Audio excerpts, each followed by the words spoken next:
Assalamu alaikum wa rahmatullahi wa barakatuh. This is al-Hameedy for Rashidoon.com. Today in this video, we will talk about a very important subject. It's sort of a myth.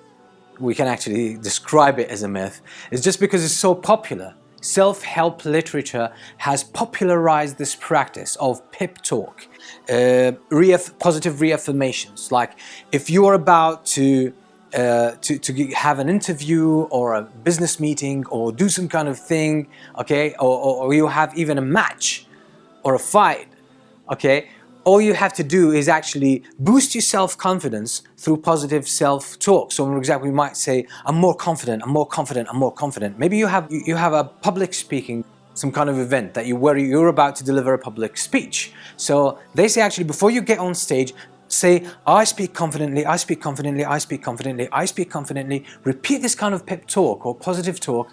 It's going to actually boost your confidence and help your performance. Is that true? This is actually a very good question.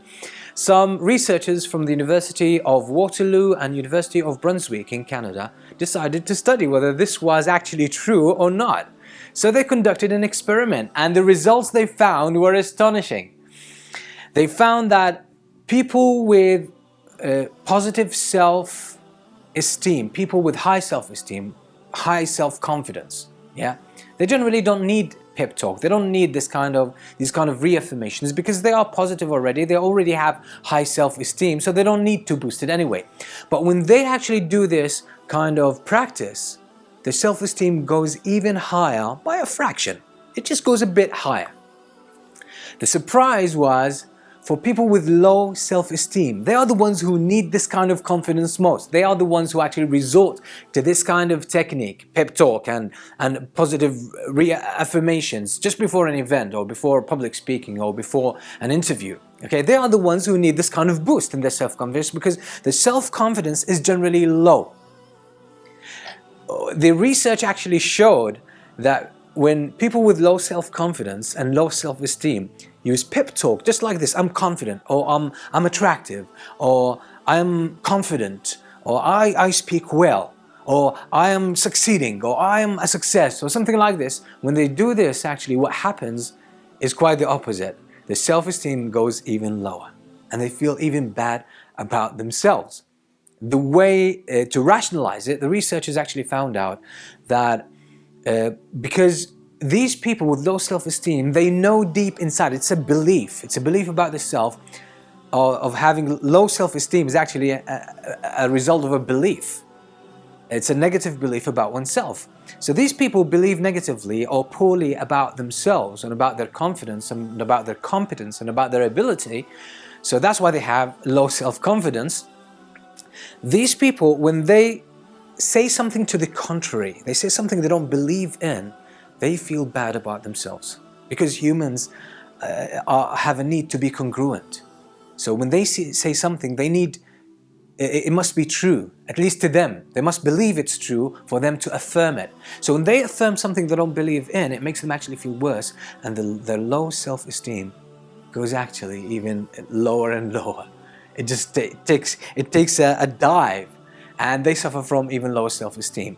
So this kind of pep talk turns out that it doesn't actually benefit people, especially the people who need it the most, the people with low self-esteem. Or the people who are already confident, it might boost their confidence a little bit, but they already don't need it.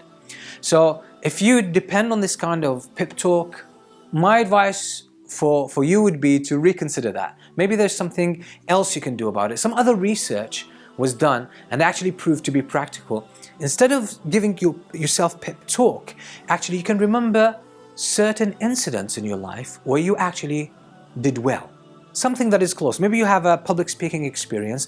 Maybe in school you said something in public, or maybe you made a presentation. Okay, something close to it and it went well. Think about this, keep it in your mind, and then remember or mention the reasons why you are able to perform actually well.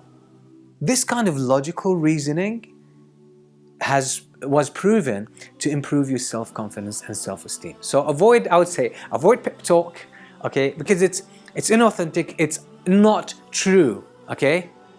You can't say something which is not true. And it shows that as human beings, by nature, we are truthful. We are designed to be truthful. Allah designed us to be truthful, to be congruent and consistent.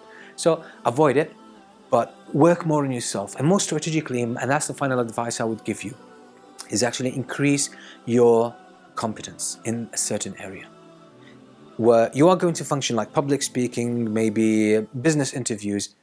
Improve your skills there. You get more competence, and there is what psychologists call the competence, the competency confidence loop. Okay, it just feeds in each other. The more competence you get, the more skill you get, the more confidence you're going to develop, and so on and so forth. So that's a very practical thing. Let's go about it. Inshallah, benefit from it. Until we meet with another video, don't forget to press the like button and share it with your friends. Until we meet in another video, Assalamu alaikum wa rahmatullahi wa barakatuh.